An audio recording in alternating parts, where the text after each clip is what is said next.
Erika y a Mar, que nos acompañan siempre. Y yo también voy a aceptarme.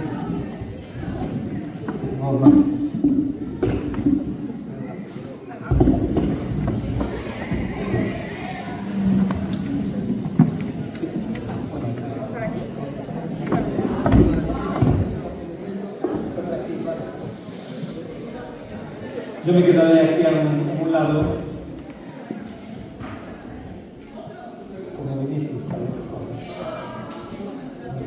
Entonces,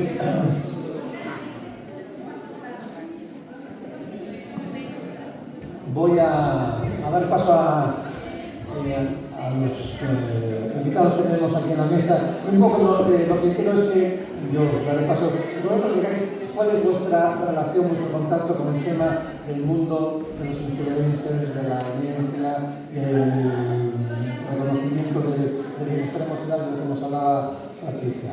Mar Dorrio es creadora de contenido sobre familia y educación, que son dos elementos fundamentales. Creo decirlo bien, que es @cuando12,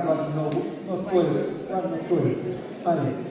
Y es además presentadora y directora de un programa titulado Dale Vuelta en Radio María, que está centrado en el ámbito de la discapacidad, supongo que de toda la discapacidad, tanto intelectual como física y psiquiátrica.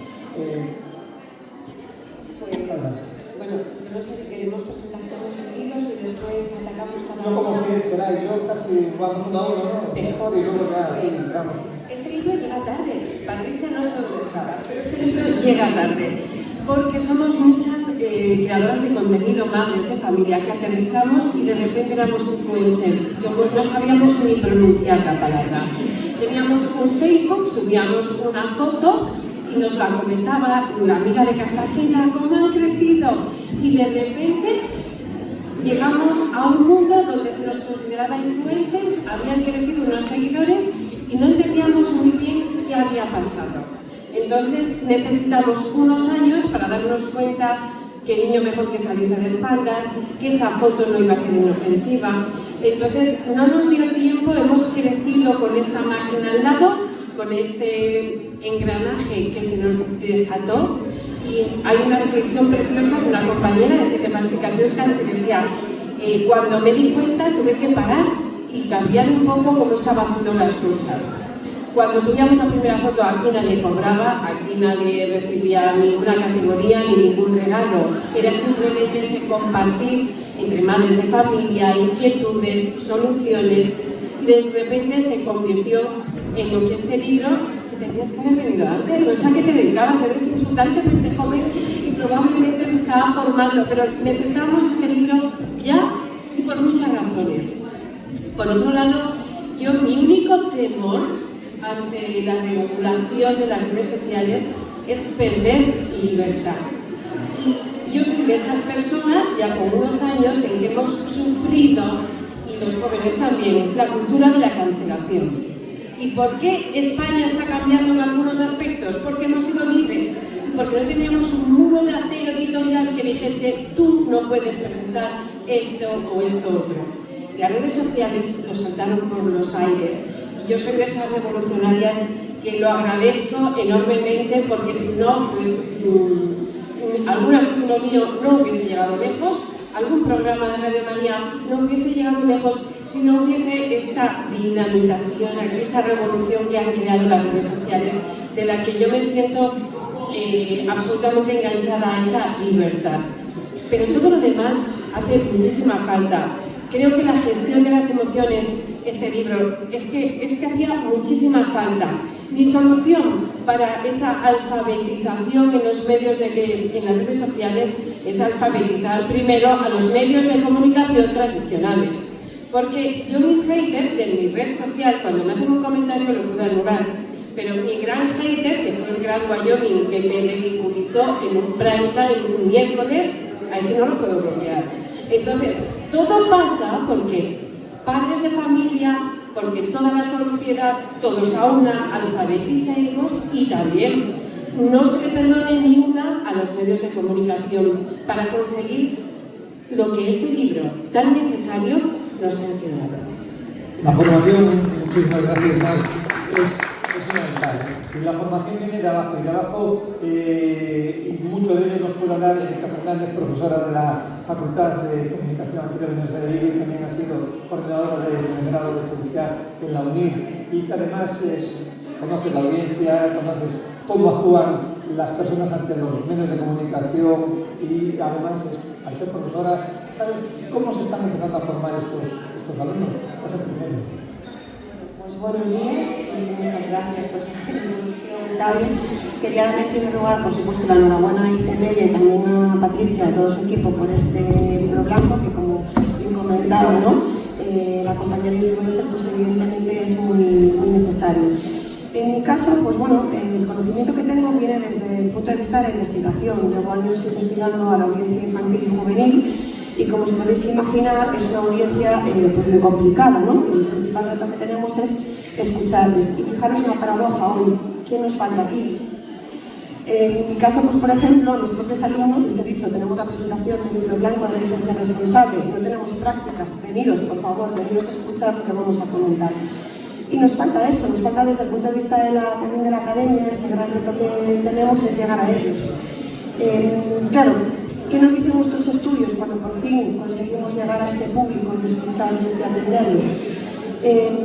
Nos encontramos en una situación de indiferencia.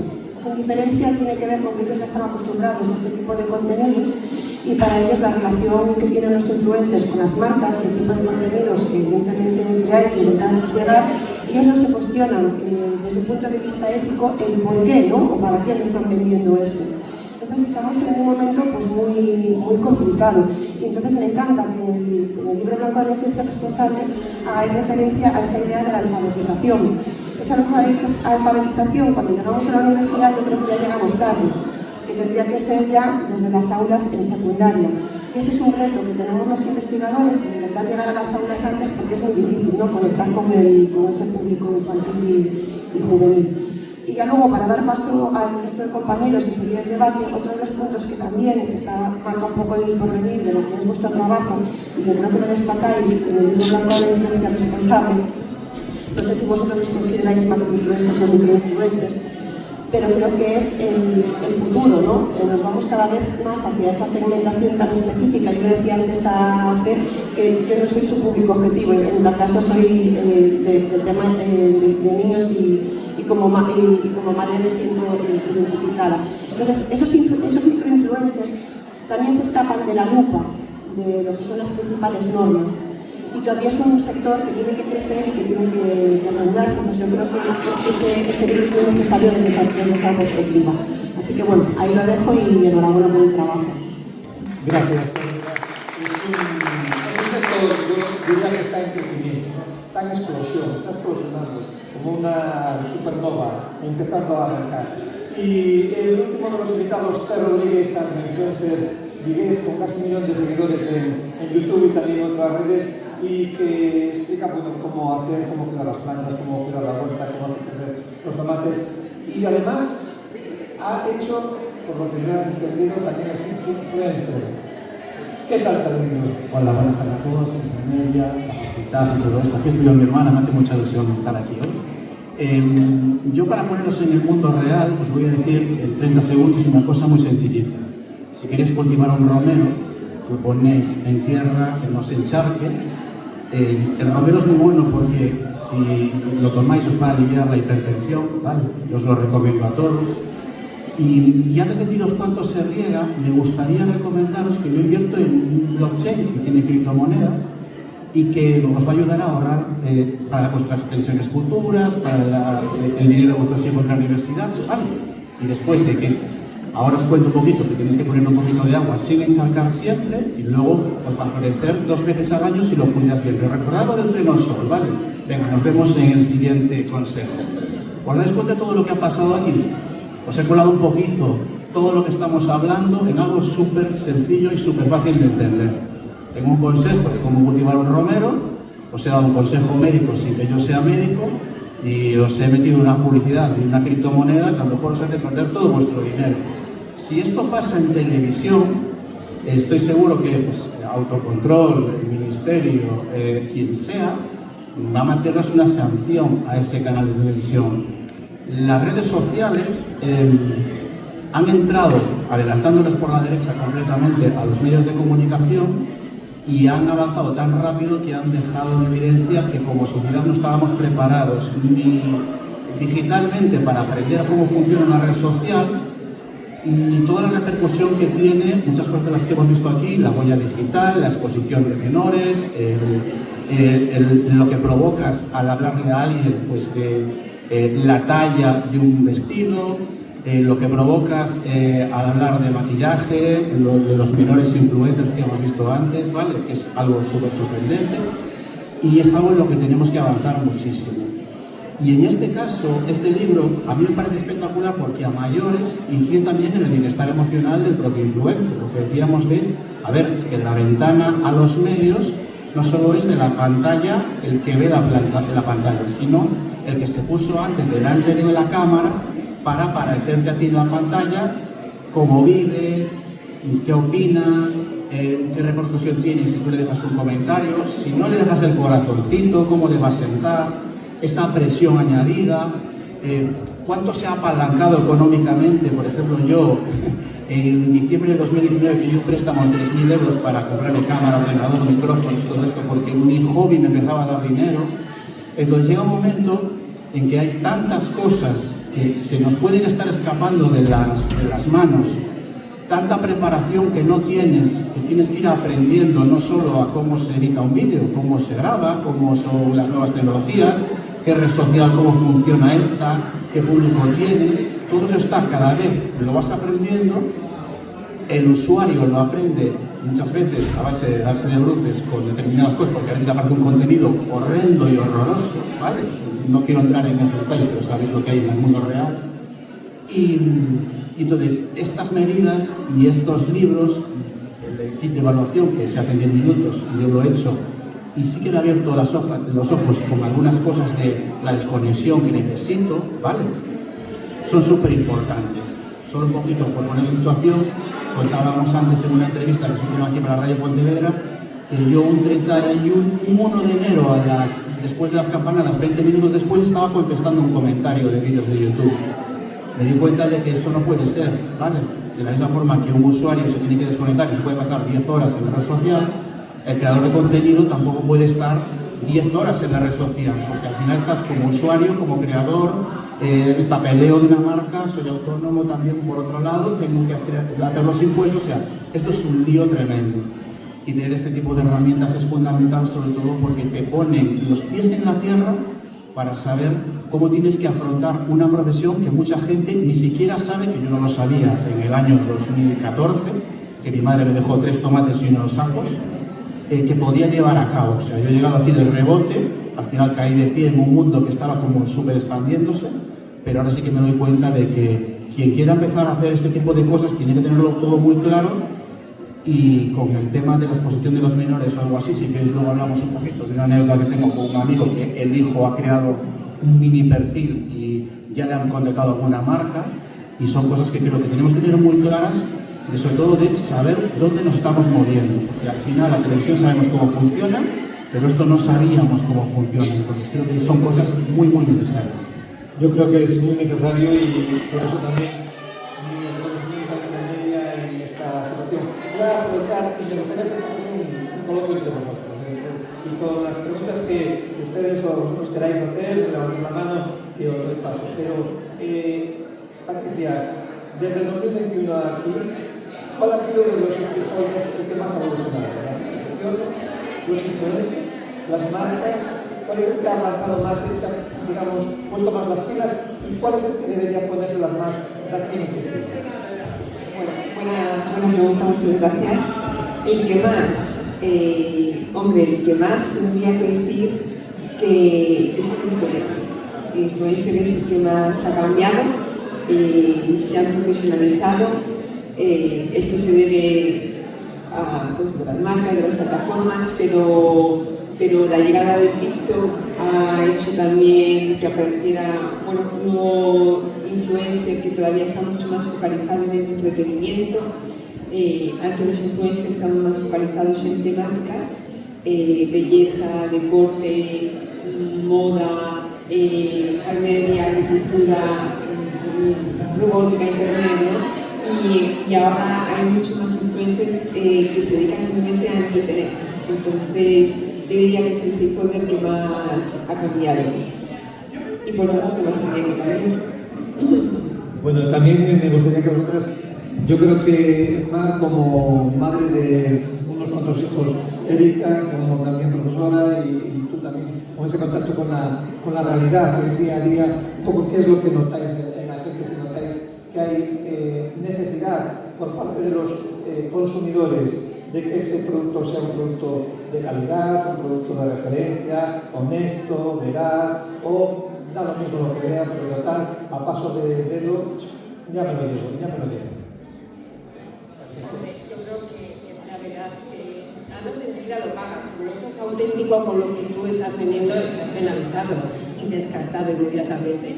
Yo lo que creo que es muy importante, yo soy microinfluencer porque mi comunidad es muy chiquitita, pero sí tengo contacto con jóvenes que están arrasando. Y yo creo que tiene que concienciarse que esta es una profesión de riesgo, que igual que tu hijo que quiere ser futbolista o una niña que quiere ser bailarina de ballet, hay que decirle que esto puede durar unos años y que tenemos que tener opción B. Que tenemos que centrarnos en otra cosa, porque a lo mejor tienes un momento estelar donde estás brillando mucho y luego dejas de estarlo. Entonces, esta carrera no es un camino seguro. Aprovecha el tirón, fantástico, pero vamos a por la opción B. Y yo creo que a esa gente que está brillando mucho estelarmente le está faltando. Mica, ¿tú qué? Bueno, más que responder esta pregunta, quería intervenir por la otra, que cuál creías tú que, o sea, preguntamos cuál creíamos que era el agente del sector que más había cambiado. Y creo que es como una pregunta para todos, ¿no? Es que también me pregunto a raíz del libro blanco de influencers, a propósito de los microinfluencers y cómo vosotros, por ejemplo, contactáis, realizáis colaboraciones, ¿no? Con determinadas marcas. Nosotros tuvimos la oportunidad en una investigación de trabajar con una plataforma de microinfluencers. Entonces, para nosotros fue un descubrimiento porque nos la vendían como una especie de Tinder, ¿no? En que en lugar de conocer a tu pareja, pues en este caso se conocían las marcas y los anunciantes.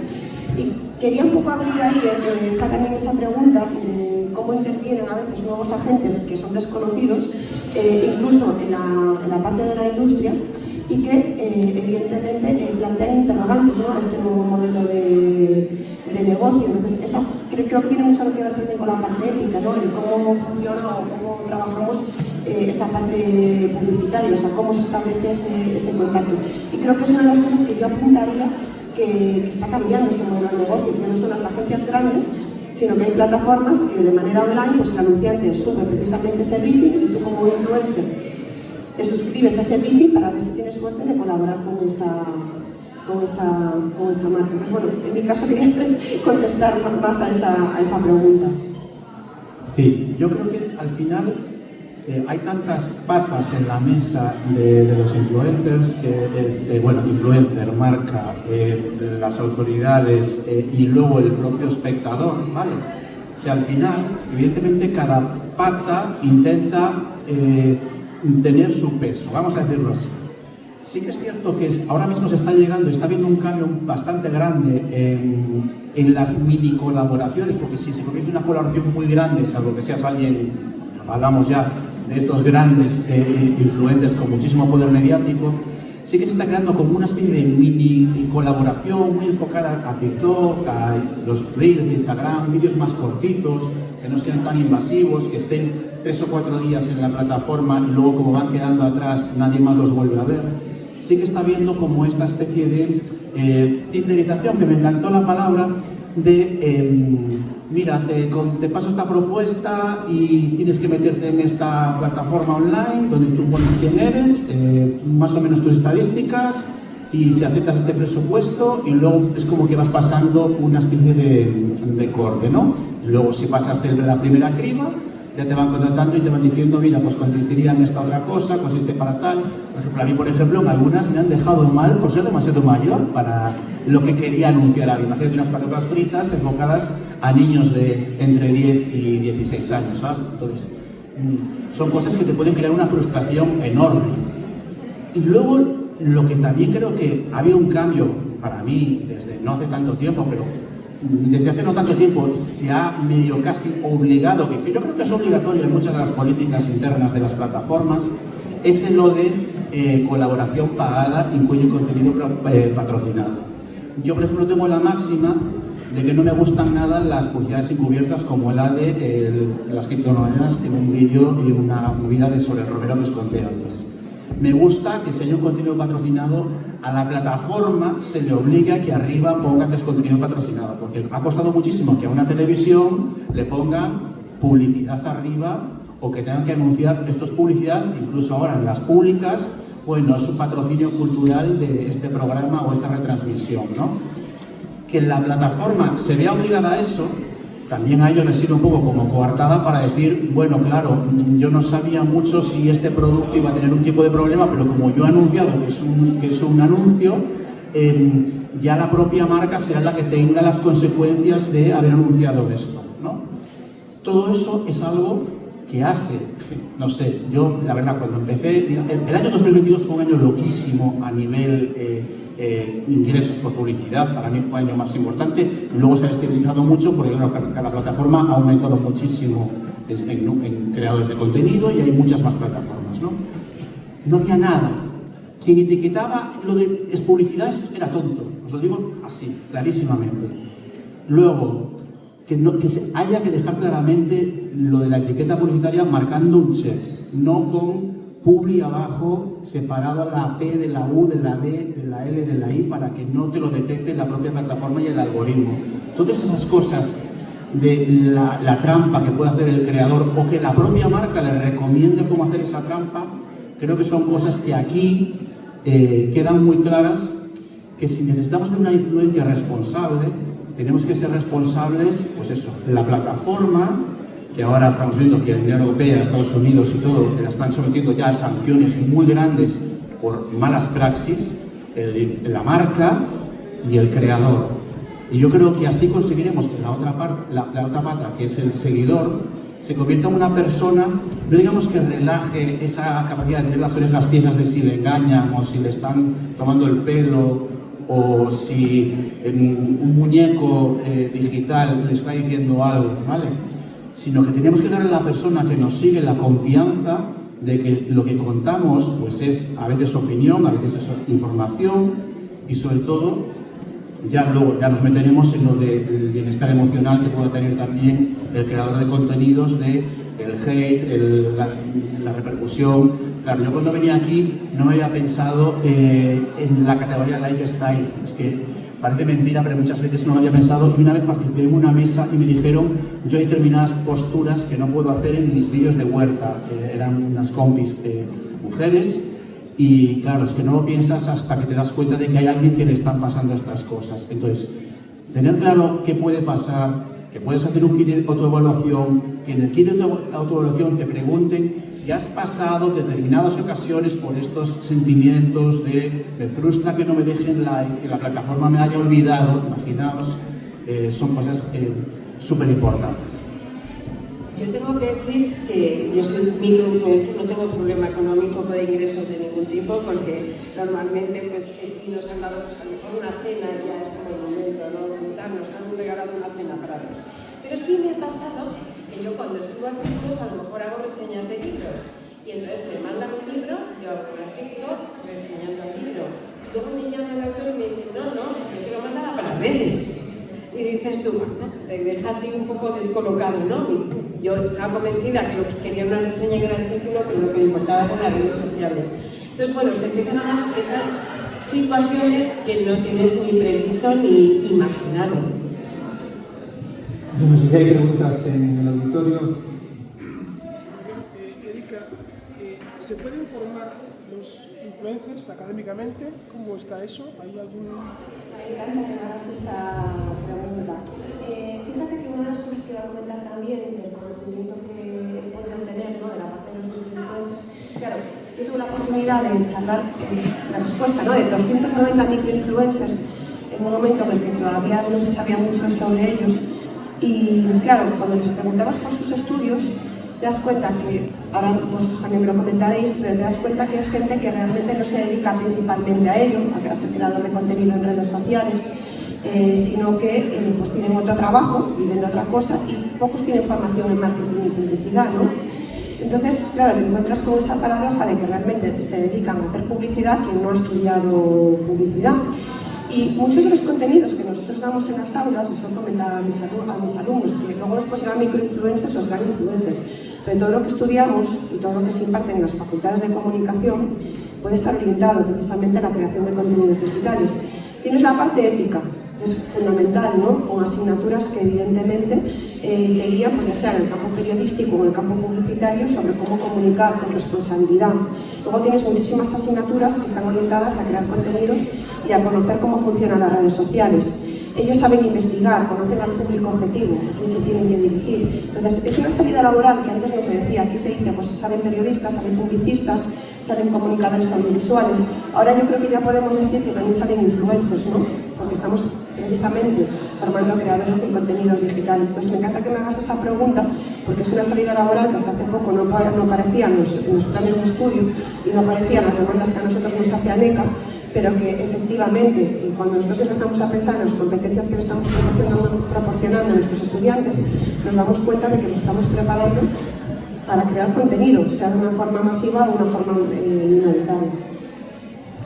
Sí, mira, en relación a esto, te voy a poner dos ejemplos. Lo que os comentaba antes, de tengo un amigo que el hijo pues creaba como vídeos en Instagram en el que hacía cosas muy espontáneas de, pues estoy en clase y el profesor me riñó y todas estas cosas, ¿no?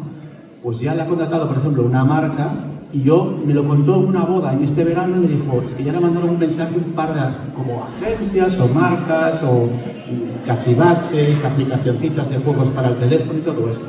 Yo le dije, mira, lo primero que tienes que hacer es tener acceso a su Instagram, a su cuenta, para filtrar tú los mensajes y que él los pueda ver o te avise y tú puedas verlos y discrimines, esto te está intentando estafar, si pinchas en este enlace te van a robar la cuenta y te van a robar tu cuenta de 100 y pico mil seguidores, ¿vale? Y le ha pasado una propuesta en la que era tan enrevesado lo que podría llegar a ganar ese crío, porque si tenía más de 100.000 views su vídeo le daban los $50 de inicio más un bonus por X visitas, porque no sé qué, que si el engagement en el segundo día es tanto, porque luego en las insights puedes... Es un lío. Yo he firmado un contrato con una multinacional ahora que quiere medio distribuir mis vídeos en otra plataforma, que se me aplica la ley de Canadá. Mi hermana es procuradora, algo de leyes sé porque trabajo con ella en su despacho, pero es que ni por asomo tengo la formación necesaria para analizar el contrato que me han pasado.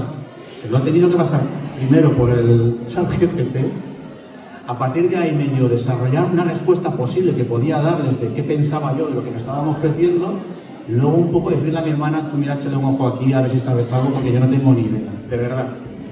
Más, la ley de mercados digitales, que si la Comisión Nacional, el tema de la competencia, es que es increíble la falta de información más la desinformación que hay. O sea, en ese sentido es necesaria una formación tremenda, porque al final la única formación que estamos muchos de nosotros adquiriendo es cómo funciona un smartphone, cómo se editan los vídeos y cómo la red social donde las subas va a tener más repercusión de lo que subas. Entonces llega un momento en que es fundamental que el influencer sepa dónde se está moviendo. Entonces no puede ser que un día esté comiendo y me entere por el telediario de Antena 3 que ya está saliendo una nueva ley que el gobierno quiere controlar a los influencers. O sea, necesitamos claramente que se sepa que lo que haces puede tener una consecuencia legal enorme. No solo porque me vengan a mí de Canadá a decir que has incumplido el contrato y me tienes que dar X dinero, sino porque puedo estar vulnerando algo que quizá una televisión sí lo tiene claro, pero es que yo ahora mismo en mi Instagram soy un medio de comunicación que quizá, con todos los respetos, tengo más audiencia en un directo pues que un programa de televisión local en Pontevedra, que es durísimo decir esto, ¿vale? Es durísimo. Entonces eso tenemos que tenerlo súper claro, y para mí la formación legal incluso es muy importante y te puedo asegurar que el 99,99% de los influencers no tienen ni idea de a qué legislación se le aplica lo que están haciendo.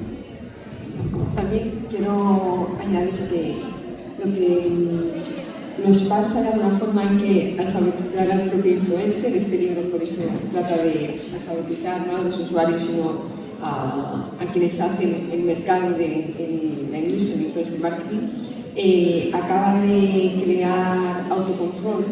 Es una normativa europea que todavía no es obligatoria, pero poco a poco los influencers, los creadores de contenido se van a tener que certificar.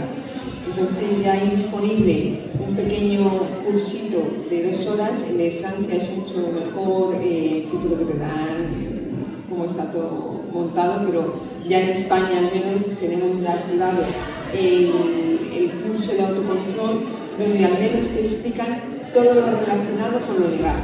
Pero la cuestión es, si tú no te enteras de que existe, ¿qué pasa? Entonces yo creo que hay un punto donde a lo mejor las instituciones, el gobierno de alguna forma o las instituciones, tienen que invertir más, no en hacer tanto, sino en darlo a conocer más, ¿no? Por ejemplo, yo tomo un poco de frustración en el sentido de decir, oye, hemos hecho una herramienta que puede ayudar, pero si no está llegando a los influencers, ¿qué hemos hecho? Hemos estado trabajando 3 años, haciendo un montón de cosas, pero no estamos consiguiendo un objetivo, porque a lo mejor te daban el presupuesto para hacer el proyecto, pero no te dan el presupuesto para hacer una buena campaña para que llegue. Entonces eso también es un poco un problema que tenemos. Aquí es curioso, bueno, había una pregunta por ahí, pero cuando le preguntas precisamente a los influencers, ¿no?, de quién es la responsabilidad de conocer bien cómo tienen que hacer su trabajo, o lo que pueden hacer o no en redes, lo que pueden publicar, cómo identificarlo, no sé qué os parece, pero por ejemplo ellos a quienes responsabilizan es a los anunciantes. O sea, lo ponen en el tejado de bueno, que es la marca la que me tiene que dar esta formación, no sé cómo lo veis. Yo estoy pensando en amigas grandes influencers y sí están preocupadas, O sea, yo las 2 que tengo más top, pues Doña, la ordenatriz o alguien así, y es gente absolutamente preocupada que se queda sin dormir si mete la pata en un anuncio de este producto y después falló. O sea, yo de verdad que la gente que conozco le duele fallar a su comunidad y que estarían dispuestos a que les diesen toda la formación del mundo. Pues sí. Yo solo quería hacer una reflexión. Yo tengo alguna experiencia en tratar influencers para diferentes campañas y la impresión que tenemos en el equipo generalmente es que estamos creando auténticos monstruos. O sea, resulta que los influencers que, excepto algunas honrosas casos que tienen una solidez en sus contenidos y en sus planteamientos, el resto generalmente vamos a una capa de influencers muy frikis que no tienen ningún tipo de contenido, lo único que dicen son estupideces pero de grado supremo, y luego resulta que son los que más éxito tienen, los que más audiencia, etc.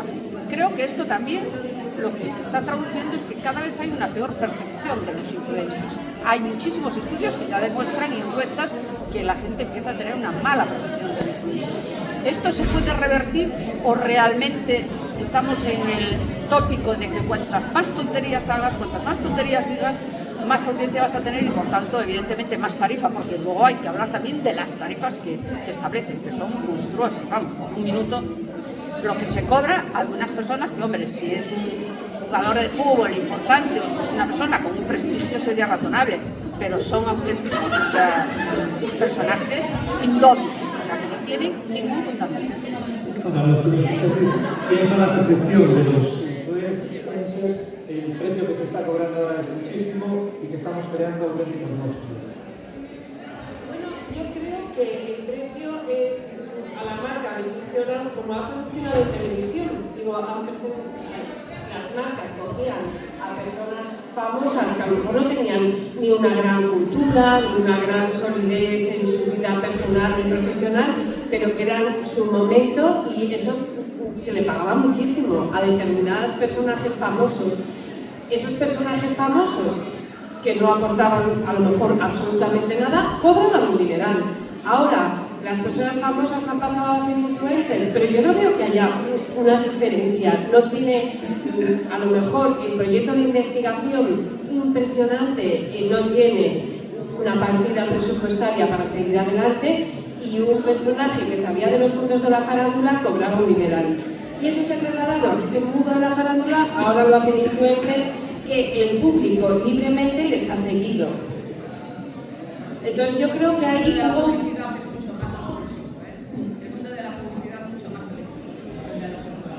Yo diría que el que no tiene, o sea, lo que no tiene también visibilidad, y de esto se habla poco y creo que también es interesante reflejarlo, es que muchos influencers no cobran como tal. Como ellos se dedican a otras cosas, no pueden cobrar.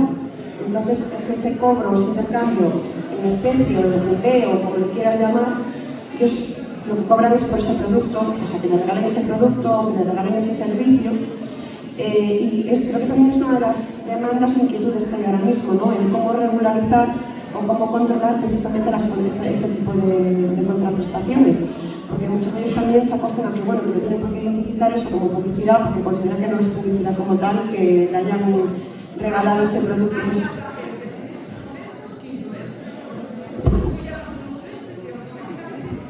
Pero, y aquí hay otro debate. A mí para escribir un artículo me regalaban el libro. Me lo regalaban y siempre se regalaba pues, a los críticos, o vas a ver esta película, ibas gratis. ¿En qué momento eso pasa a ser de influencer? Ahí hay una línea civilina que toda la vida la editorial regalaba X libros pues, a estos medios de comunicación. Eso, ¿cómo lo interpretamos? ¿Como regalo influencer o como lo que se hizo toda la vida? Ahí hay una línea que todavía está sin definir. Yo creo que me gustaría aportar un poco,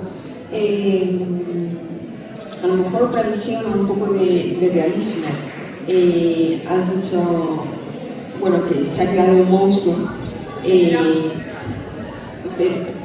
pero lo genera la marca y lo genera la agencia, en el sentido de que antes tú pagabas 60.000 euros por una portada o un anuncio en una revista y no tenías realmente forma de medir el impacto que había generado, porque hay unas tarifas que te dicen el número de lectores supuestos, por cuántas veces pasa la revista por una, pero es un poquito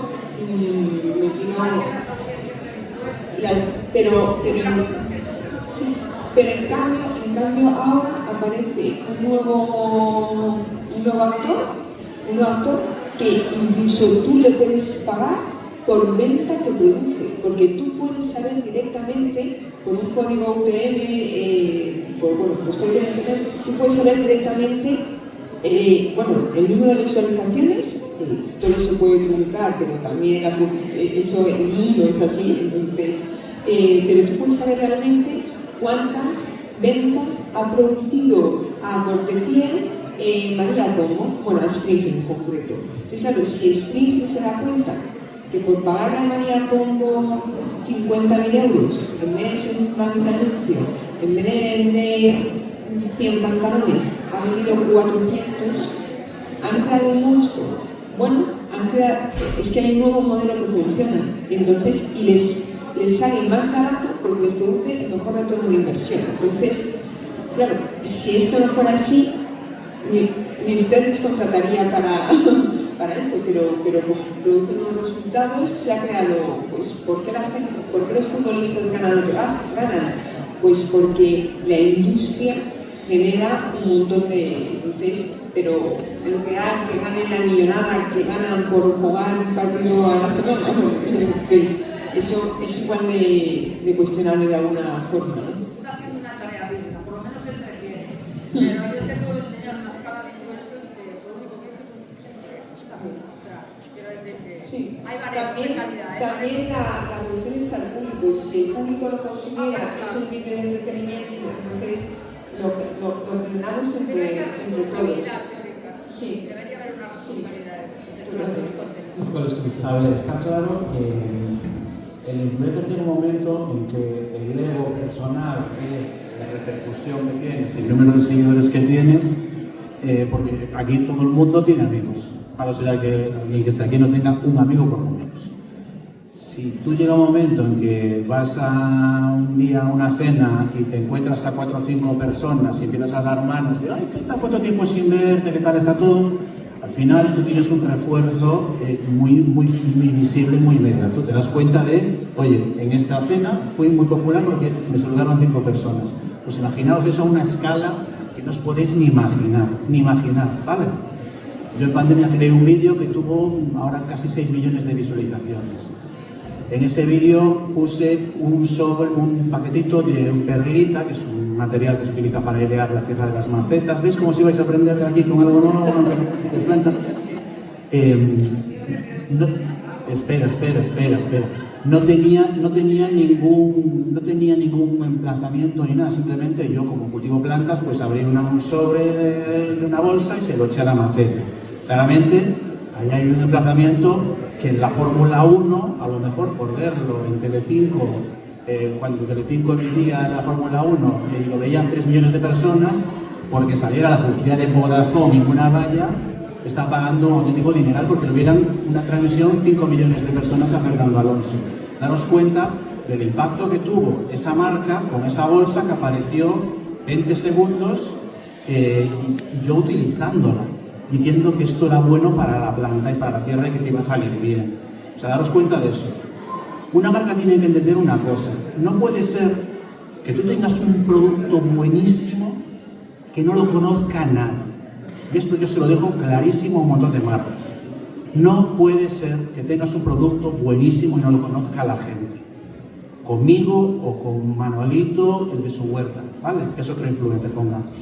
Entonces, si tu producto no se conoce, eres el que se quedó detrás del mostrador en una tienda de ropa y de zapatos y nadie le pasa por la tienda porque su escaparate ya no es bonito. Y si yo le ofrezco un presupuesto a una marca y le digo que cuesta tanto, por cierto, hay veces que la marca, con lo de cuánto cobran o cuánto dejamos de cobrar, no me dio tiempo a decirle cuánto le quería cobrar por la campaña. Y ellos me dijeron, mira, te queríamos pagar esto, y era casi el doble de lo que yo les iba a pedir. El dinero que invierte la marca está claro que lo está invirtiendo y lo tiene presupuestado para, vamos a hacer esta campaña y queremos que salir en redes o queremos que nos vean por ahí, ¿vale? Entonces, daos cuenta de que el influencer es la agencia de marketing que te va a dar, pues, si puede, una opinión incluso del packaging que tienes de tu bolsa de fertilizante. Es el que tiene la inversión en las cámaras para grabarte tu anuncio publicitario. Es el actor, es el guionista, es el productor porque ha contado todos los requisitos que necesita para crear tu campaña publicitaria. Y luego a mayores, si tienes suerte, y es un influencer como yo, después es un SAT, un servicio técnico de la persona que utiliza tu producto, que sale en su vídeo y que se lo ha comprado. Oye, me lo compré para el rosal, ¿se lo puedo echar también a la hortensia? Date cuenta del beneficio multiplicado por X de todo lo que puede representar. Que, por ejemplo, a mí una marca me hubiera dicho, ¿quieres sacar un vídeo hacemos un vídeo sobre nuestra perlita y la sacas en un vídeo? Pues imaginad lo que hubiera sido que yo le hubiera dado X y que su emplazamiento en el año 2020 con un influencer con 30.000 seguidores, no casi el millón que tengo ahora, hubiera tenido 5 millones de reproducciones en YouTube. Sería increíble para esa marca. Entonces tenemos que saber el potencial de viralidad que puede tener una publicación. Y luego, claro está, el ego que puede tener el influencer, como se lo puede tener de subido, como puede ser de maleducado incluso. Y gran parte de lo que ofrece también este libro es, oye, tú cómo te diriges no solo a tus seguidores, sino también a la marca con la que tratas, a compañeros, digamos, de profesión, a todo esto. Hay algo aquí que influye mucho más de cómo yo le respondo a una propuesta comercial, por ejemplo, de una marca. Entonces, creo que son muchos aspectos en esas famosas patas de la mesa que os decía antes, pero está claro que en el presupuesto de una marca o de una empresa por difundir un producto, tiene que tener en cuenta, oye, si tú tienes presupuestados 4.000 euros para hacer una campaña en redes, Tienes que saber, lo primero, a quién se lo vas a pagar y qué es lo que buscabas. Si buscabas que tú se anunciara o no. ¿Que luego te piden más? Pues aquí está la escalabilidad. Si no te llega para pagarle al del 1.000.000 de seguidores, págale al de 200.000, al de 60.000 o al de 10.000, porque hoy día, en muchos casos, los seguidores no influyen tanto como las métricas que puede tener la publicación o el vídeo o la publicación de Instagram concreta. Yo quisiera, antes de terminar, incluir un tema del que hemos hablado, que el libro blanco lo incluye y lo deja. Patricia decía, bueno, aquí no va a haber tanta influencia, que son los influencers virtuales. Con todo lo que estamos hablando ahora de los egos, de la importancia y demás, ¿hasta qué punto crees que no va a ser capaz? Yo tengo mi propia teoría en particular, que creo que sí los va a ver. Si los saben que los Estados Unidos, si los está viendo fuera, aquí los van a llegar. Tardarán más, tardarán menos, serán más, serán menos, pero los va a ver. Y además eso va a tener un componente, digamos, asociado a la marca, que la marca los va a manejar como le dé absolutamente la gana. No va a tener compromiso, no va a poder deshacerlo, destrozarlo, etc. Estos días había, creo que sí, estaba anunciando ya los nuevos componentes de inteligencia artificial con un 97% más de eficacia que los de ChatGPT 5.4. Es decir, va a ser además muy económico. Entonces, ¿cómo va a influir en todo este ecosistema esa presencia de la inteligencia artificial generativa, la presencia de avatares, virtuales que no vamos a poder casi distinguir de los seres humanos? Bueno, a nivel usuario de redes sociales, sí que me he dado cuenta que ha habido un gran incremento de los vídeos y contenidos generados con inteligencia artificial. Entonces yo sí que creo que hay una explosión de alguna forma del uso de la inteligencia artificial para la generación de contenidos.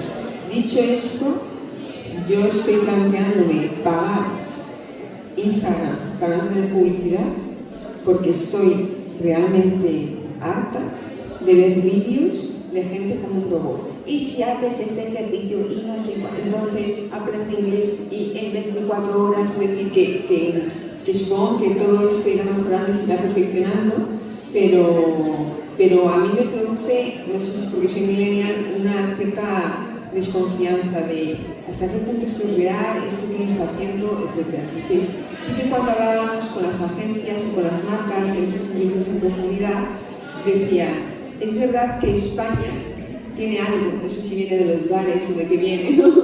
De las calles, ¿no? Tiene algo donde nos gusta ver lo auténtico, más que lo perfecto, valoramos mucho lo auténtico. Entonces, lo auténtico significa imperfección, por tanto, realidad. Entonces, en ese sentido, donde se veía que a lo mejor no iba a ser tan alta la ola, o iba a ser más moderada el desarrollo de influencias virtuales. Pero por supuesto que esto se acaba de empezar. Yo creo que como muchas marcas que cogían blogs y hacías el artículo para el blog, pero en realidad parecía que era tuyo, pero en realidad estaba totalmente ya pensado y creado por la marca, esto va a ser así con los influencers. O sea, van a crear lo que necesiten, para lo que necesiten y justo para llegar a donde necesitan llegar. Sí, yo haría también el paralelismo con la inteligencia artificial, ¿no? O sea, está todo relacionado, nos guste más o nos guste menos, y creo que también va a ser un tema generacional. Entiendo lo que dice Patricia, porque soy de la generación, pero creo que las generaciones que vienen detrás sí que tienen cierto atractivo para ellos. Entonces, probablemente veamos ese auge. Aquí lo que tenemos que tener en cuenta es que se comentó antes en la presentación, quizá ese vacío legal de la persona que parece de carne y hueso, pero es de inteligencia artificial, porque ahora se lo ves muy fácil en los dedos y que el pelo es un poquito raro y la boca se mueve un poquito así. El vacío legal que representa que quizá la cuenta o el perfil de Instagram no esté muy vinculada, pues digamos, o a DNI o a un CIF o a algo que puedas incluso incluir un aviso legal de la plataforma de contenidos que estás haciendo. Por ejemplo, a mí me llamó mucho la atención, como hace unos 4 años, un amigo, influencer también de Huertas, de Asturias, me dijo: mira, con esta inteligencia artificial hice a una chica rubia muy guapa cosechando tomates. Y estábamos hablando del tema, le dije: qué pasada, sí, no sé cuándo y tal, y medio riéndonos, y estaba al lado un viverista y nos dijo: ¿en qué momento la marca de fertilizantes X no va a usar la inteligencia artificial para crear a un personaje que utilice su producto fertilizante en vez de contratarte a ti?